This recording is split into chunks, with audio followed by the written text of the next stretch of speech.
अस्सलाम वालेकुम जी, कैसे हैं आप सब? मैं ठीक, शुक्र अल्हम्दुलिल्लाह। दुआ करती हूँ आप भी माशाल्लाह ठीक ठाक रहें, खुश रहें। चलें जी, यहाँ पे नाश्ते की तैयारी जारी हो सारी है हैं। यहाँ पे मैंने चाय पीनी थी, अभी उठी हूँ और मेरे मियाँ की जो ना इस साइड पे मिल गई है उनको एक राइड, और वो छोड़ने आए हैं। और मैं साग बनाया इतना मज़े का, तो मेरे मियाँ ने बस अपना ड्रामा डालना ही डालना है। उनके थोड़े से कद्दू पड़े थे, उनको ये थे ये भी गर्म कर लो। मैंने बोला अलग कर लें अपनी प्लेट में, अगर आपने खाना है, मेरे साग को ना ख़राब करें। तो खैर ये हमारा नाश्ता है, नाश्ता हम दोनों ने कर लिया है। मैडम है, खोलना दरवाज़ा की यार कसमें की बिल्ली कसम ओए हाँ नहीं पता नहीं ਮੈਨੂੰ ਆਪ ਨਹੀਂ ਪਤਾ ਉਹ ਸਮਾਨ ਆਇਆ ਹੈ ਮੈਂ ਦੇਖਣ ਦਿਆ ਮੈਂ ਮੇਰੇ ਨਾਲ ਸਮਾਨ ਲਿਖਿਆ ਹੋਇਆ ਤੇ ਮੈਨੂੰ ਸ਼ਾਇਦ ਲੁਕਮਾਨ ਨੂੰ ਪੁੱਛੋ, ਉਹਦੇ ਵਿੱਚ ਜ਼ਿਆਦਾ ਤੇਰੇ ਨਾਮ ਦੀਆਂ ਆਉਂਦੀਆਂ। ਲੁਕਮਾਨ आपने तो कुछ नहीं मंगवाया बिल्ली का? ਇਹ ਫਿਰ ਸ਼ਾਇਦ ਜਾਓ ਫਿਰ ਇੱਕ ਨੂੰ ਦੱਸਣਾ ਕੀ ਸ਼ਾਇਦ एक पैकेट वो पे है।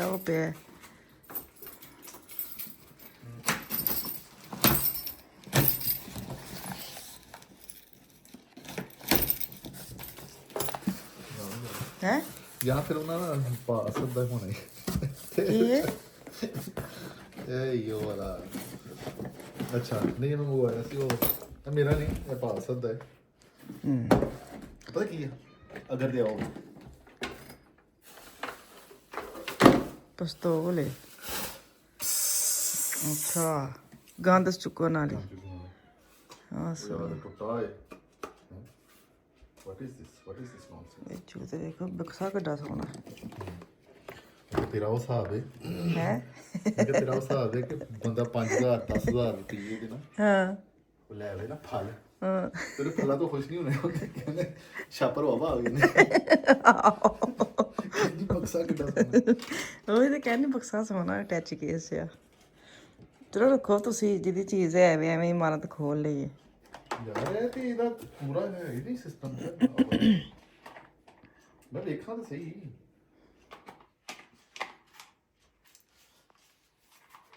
ਚੱਲ ਜਾਏਗਾ ਚਾਰਜਰ, ਭਾਵੇਂ ਵਿੱਚ ਬੈਟਰੀ ਹੈ ਕਿ ਨਹੀਂ ਹੈ। ਹੈਲੋ, ਤੁਸੀਂ ਕੀ ਕਰਦੇ ਪਏ? ਤੁਸੀਂ ਕੀ ਕਰਦੇ ਹੋ? ਤੁਸੀਂ ਕੀ ਕਰਦੇ ਰਹਿੰਦੇ ਹੋ?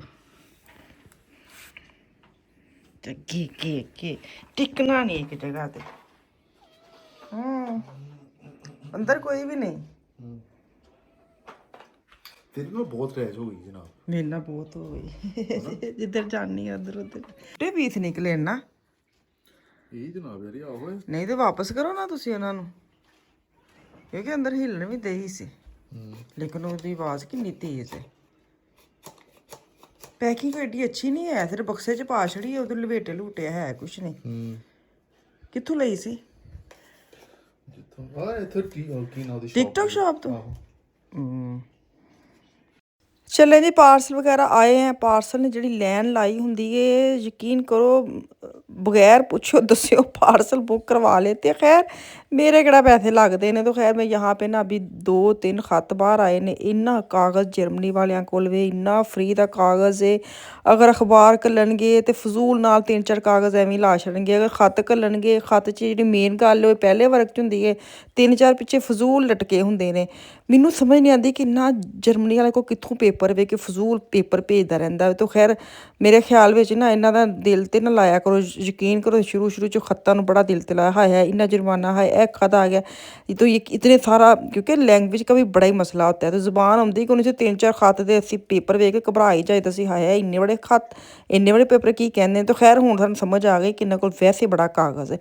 तो यहाँ पे ना खौफलैंड की आई थी साथ अखबार, मैंने कहा वेखा विच की एक्स्ट्रा निकले। मैंने तो बस यह होंदा है ये जो वीकली इस तरह की घर की चीज़ें वो देखूँ, बाकी खाने पीने की चीज़ें साइड पे करूँ। इतना टाइम नहीं था पूरी मैं पेपर खोला। तो यहाँ पे मैं मशीन खाली करने लगी तो सारे चले गए हैं।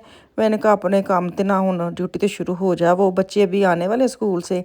तो आज मेरे बड़े बेटे की ना बर्थडे है, तो बस दुआ कर दीजिए उसके लिए कि अल्लाह ताला सेहत तंदरुस्ती दे, फजल करे उस पर, नेक बनाए। सबसे ज़रूरी बात जो वो हेल्थ है, सेहत तंदरुस्ती बड़ी वड्डी नेमत है। सेहत है तो सारा कुछ, तो बस ये दुआ कर देना। तो आज 17 सितंबर है, 17 सितंबर को ये पैदा हुआ था दोपहर 2 बजे।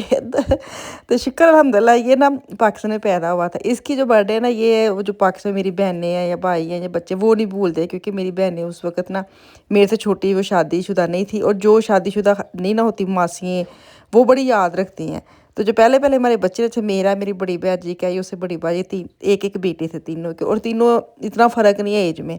तो जब ये नानके जाते थे ना, इनकी सबको याद है। बाकी अब माशाल्लाह 3 मेरे और है ना, तो उसका बताना पड़ता है, क्योंकि अब उनकी भी बच्चे हो गए हैं, भाइयों के भी बच्चे हो गए हैं। तो जो शुरू में हो जाते हैं ना बच्चे, जो ननियाल में वे फेवरेट वाले बच्चे होते हैं ना, वो खाले संभालती हैं, वो वाले हमारे बच्चे थे। तो इसकी सबको याद होती है। तो कल से ही आने शुरू हो गई थी इसकी ना विशेष, कि जो भी इसको विश कर रहे थे, मैंने उसको साथ बता भी रही थी, साथ उसको भी डायरेक्ट भी गई हैं। तो मैंने कहा चलो मैं आपके साथ भी शेयर कर देती हूँ, जो दुआएं की कमी रह गई है वो आप लोग कर देना। बस सेहत के लिए दुआ कर देना कि अल्लाह ताला सेहत तंदरुस्ती और नेक बनाए, बस यही दुआ होती है हर माँ बाप की। तो अल्लाह ताला खैर करे। तो चलो जी, यहाँ पे ना वापस आ जाते हैं अपने घर के काम काज में, ये तो बातें चलती रहती हैं। तो यहाँ पे मैं मशीन निकाल रही थी, मशीन से बर्तन निकाल रही थी, मशीन ही निकाल रही, मशीन तो अगले दिन कट के नवी लाई है। किहो जी गल करती मैं, मशीन अंदर ही रहेगी मशीन सालों साल अंदर रहेगी यही वाली। तो यहाँ पे ना मैं एक दफ़ा क्या कहते हैं, कल मेरा एक चक्कर लगा था, कहाँ मैं गई थी, 1 यूरो शॉप हमारे एक नई ओपन हुई है, और यकीन करें मैंने इतनी अच्छी वीडियो बनाई है, तो तेनों कख भी विचों नहीं लभना, क्योंकि वीडियो है ही नहीं। मैं पता नहीं बंद कैमरे नाल वीडियो बनाती रही, हद मुक्की पे, मैं इतना गुस्सा, इतना मुझे गुस्सा।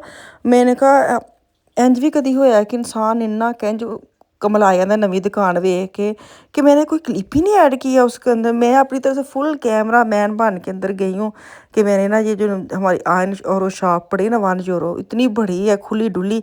तो ये मैं, क्योंकि हमारे पास एक और भी है, वो तंग तंग सी, ये बड़ी बड़ी वाली पड़ी, मैंने कहा है तो बड़ी मज़ेदार है, लेकिन वीडियो कोई नहीं तुहानू मिली। वो हुण मैं दोबारा बना के लियावांगी, लेकिन जो चीज़ें लाई वो मैं तुहानू शेयर कर देनी आ। ये कल मैंने आपकी वीडियो के साथ शेयर भी किया था वीडियो में, कि मैंने जो गद्दियाँ ली है मैं आपके दिखा दूँ। तो ये मैंने गद्दियाँ ली थी उसकी, तो 6 थे गद्दियाँ, 2 यूरो की एक गद्दी थी, वो मैंने आपको दिखानी थी। और लंच बॉक्स था, क्योंकि मैं इस तरह की ढूंढ रही थी जो सॉफ्ट वाली हों, सोफ़े पे पड़ी चुभे ना। तो कल मैंने आपके साथ शेयर, मैंने चढ़ाई हुई आपको दिखा दी है, लेकिन वीडियो नहीं दिखाई, ये मेरे पास था कल की वीडियो, मैंने आपके साथ शेयर कर देती हूँ। तो ये छोटा सा एक लंच बॉक्स में छोटा सा बेबी समझ के फ़ान के लेके आई हूँ तो साथ रपटे वगैरह तो ये तो चलती रहती है। साथ ये मैं एक क्लिप लेके आई हूँ, 1 यूरो का है, 2 यूरो से काट के उन्होंने ये लगाया था। छोटी सी शॉपिंग थी, मैंने कहा आपके साथ जल्दी से शेयर कर देती हूँ। तो आज ना मैंने बनाना था नान, तो मैंने नान का आटा गूँदना था। तो ये मैंने नॉर्मल ना आटा गूँध के गई थी, आटा आटा आंटा है वो, तमाशा में ना एक लड़का है वो करता है आटे को आंटा, नुनकू ना बोलता है। तो यहाँ से ना मैंने 1 किलो आटा लिया है, उसका एक अंदर हेफे का मैंने पैकेट डाला है, ऑयल डालना है। ऑयल थोड़ा सा ज़्यादा ही डालते हैं, क्योंकि इससे ना बड़े खस्ता खस्ता जो ना वो नान बनते हैं, और नमक जाएगा। बस इसको नीम गर्म पानी में अपने गूँध के रख लेना फोले लगा के। यही मेरी पिज़्ज़े की रेसिपी है, यही मेरे नान की रेसिपी है। यकीन कर इतने मज़े के नान बनते हैं। तो मैंने कहा चलो आज मैं आपको आटे की ना वो जो होती है ना तरीक़ाकार वो बता देती हूँ। बाकी नान जब बनाऊँगी, अगर हो सके तो मैं ज़रूर आपके साथ शेयर कर दूँगी। अभी तो मैं आटा गूँध लूँ, आटा गूँध के फोलियाँ लगाऊँगी, और शाम को मैं ये बनाऊँगी आलू वाले नान या कीमे वाले नान, या शायद वो रिंडवोस्ट लेके आएंगे, तो उसके साथ मैं तिक्के शिक्के बना लूँगी। क्योंकि तिक्के जो है ना अभी ग्रिल किए हुए थे, वो भी फ्रीज़र में पड़े हुए, मैं शायद वो मैं निकालूँ। तो अब इसको ऑयल लगाऊँगी, फोलियाँ लगा के उसको ढाँप के 2-3 घंटे के लिए रख दूँगी। तो चलें जी, दुआ में याद रखें, वीडियो लाइक करने का, पसंद करने का बहुत शुक्रिया। 2 वीडियो जो आपने अच्छी लाइक की, पसंद की है। तो कल वापस आऊँगी, कल तक के लिए अल्लाह हाफिज़।